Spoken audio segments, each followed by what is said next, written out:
welcome to day 49. So today is the video that falls on New Year's Day. So I know some of you may be recovering from parties and fun and all that good stuff from New Year's Eve into New Year's Day.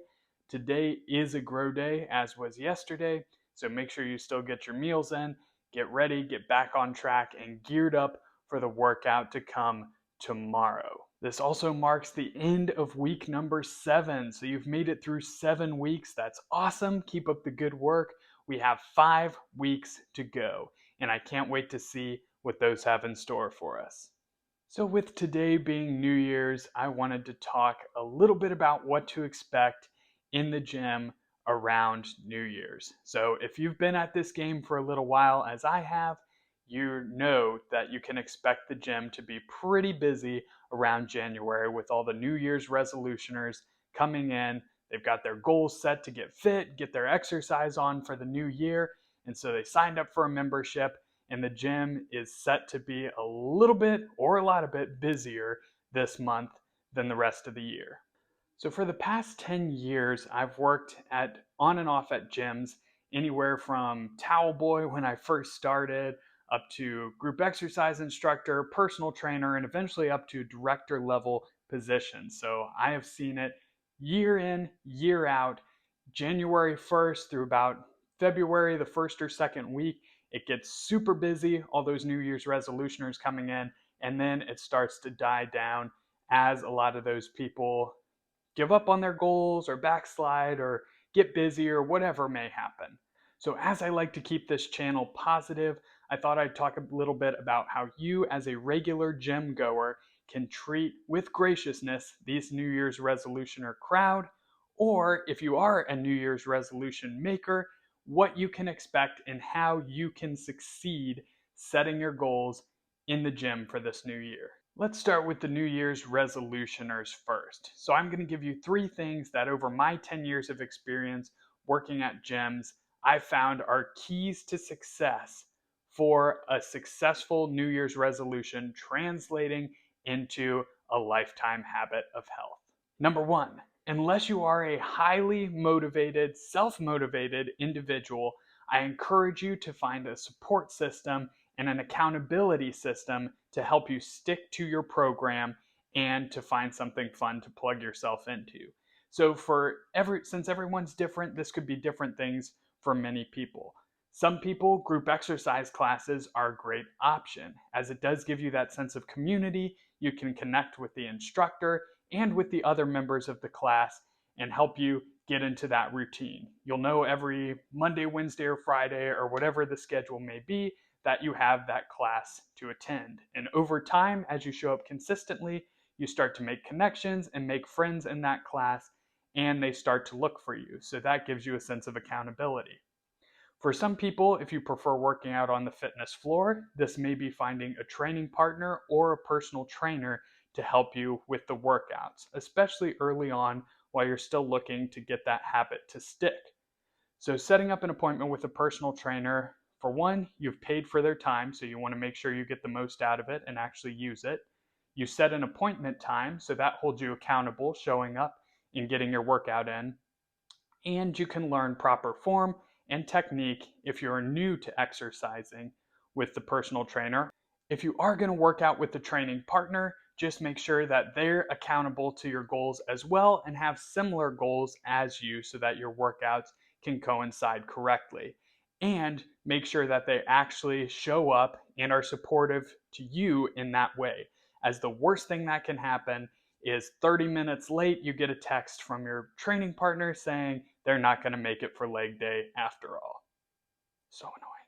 And if accountability and getting your workouts and nutrition on track are a great option for you, you can reach out to me for coaching using the link below, and I would be happy to help you reach your goals. Number 2 is to set big, exciting, but realistic and attainable goals. I saw this all the time working as a wellness coach and personal trainer, where people would come in around the New Year's and want to drop 50 pounds in 5 weeks or something crazy like that. And they would get discouraged when they were losing 2, 3, even 4 pounds the first couple weeks. people don't seem to realize that it's not realistic to drop 10 pounds a week, certainly not healthily, unless maybe you're a 500-pound individual. A 2-pound or even 1-pound weight loss a week is an amazing, steady result, especially if you're new to weightlifting and your body is recompositioning itself and putting on muscle mass at the same time. Just think, if you're losing 2 pounds a week for 20 weeks, that's 40 pounds over a matter of just a few months. That's an amazing result. So make sure you set the results realistically. Also, make sure you schedule your exercise expectations realistically around your schedule as well. Look ahead and see what may come up as a barrier to you so that you can plan around that and knock out any excuses ahead of time. I saw a lot of people who decided they were going to go to the gym every single day and work out for 2 hours on the treadmill and then do the weights and then maybe do an exercise class after that. That is not sustainable and not realistic. Not only will you be super sore after the first week, but your body will not be able to keep up with those demands. You'll get discouraged and eventually backslide and quit. It's much wiser to start off going 3 to 4 days a week to the gym, maybe lifting twice a week and doing cardio or a class on the other days. As you progress and start to build that habit, if you feel like your body and your schedule can add it, then you can gradually add an extra day or an extra exercise session into your week. And lastly, make sure you enjoy what you're doing. Make it fun. This applies to both the nutrition side of things and the exercise side of things. So whether a group exercise class is your jam, or if you prefer to get on the treadmill and watch TV or do circuits around the weights, whatever you enjoy, swimming, rowing, biking, CrossFit, powerlifting, whatever your ideal, enjoyable form of exercise is, start with that and stick with that. Because if you enjoy it, you're much more likely to adhere to it. Every time I saw somebody come consistently year in and year out to the gym that I trained out of, it was because they found a ritual and a routine that they loved to do and they hated to miss. Whether it was going to that Zumba class that they loved so much, water aerobics, or doing their weightlifting circuits. Find what you enjoy and build on it. If you have any other questions as a New Year's resolutioner, feel free to leave a comment down below, or you can reach out to me on my website with the link in the description.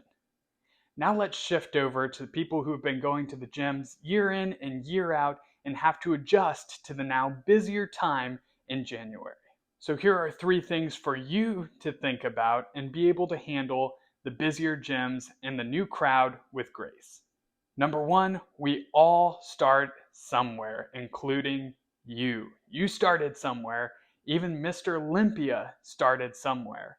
We all had that first moment where we walked into the gym a little bit uncertain, trying to find where the equipment was, trying to figure out what our routine was, and trying to practice good, positive form.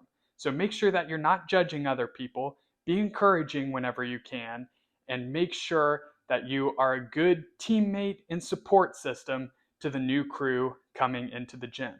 Number 2, if you are knowledgeable and experienced in the gym, then offer advice as appropriate. So this does not mean creeping up on somebody and offering an unsolicited spot or a piece of advice, or walking up to somebody and trying to make yourself feel intelligent and put them down by spewing endless buckets of knowledge and vocabulary that they do not yet understand. This does not mean that at all. However, if somebody does look lost or confused and is just kind of staring at a machine like they don't know how it works, if you have the time in your workout, feel free to approach them, introduce yourself real quick, and help answer questions that they may have.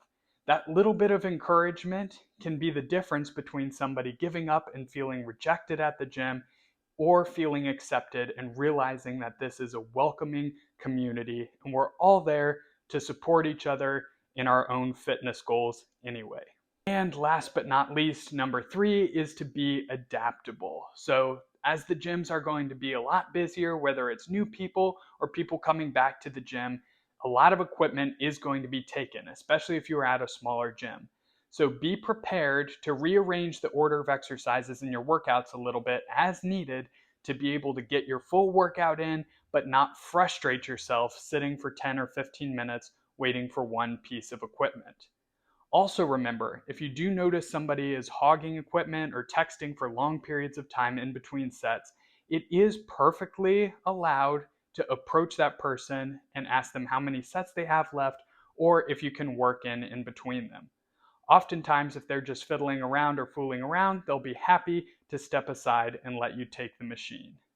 And of course, if somebody is just randomly being a total jerk to you, you can approach the fitness staff on duty and let them know of the situation so that they can handle it. Okay, that's going to do it for today's video. Happy New Year, everyone. Crush those goals. I hope this video was helpful in some way, both for the gym goers who've been going for years and for people who are maybe trying to start with a new goal this year. So have a fantastic rest of your grow day. Get that recovery on and gear up for the workout tomorrow. I will see you then.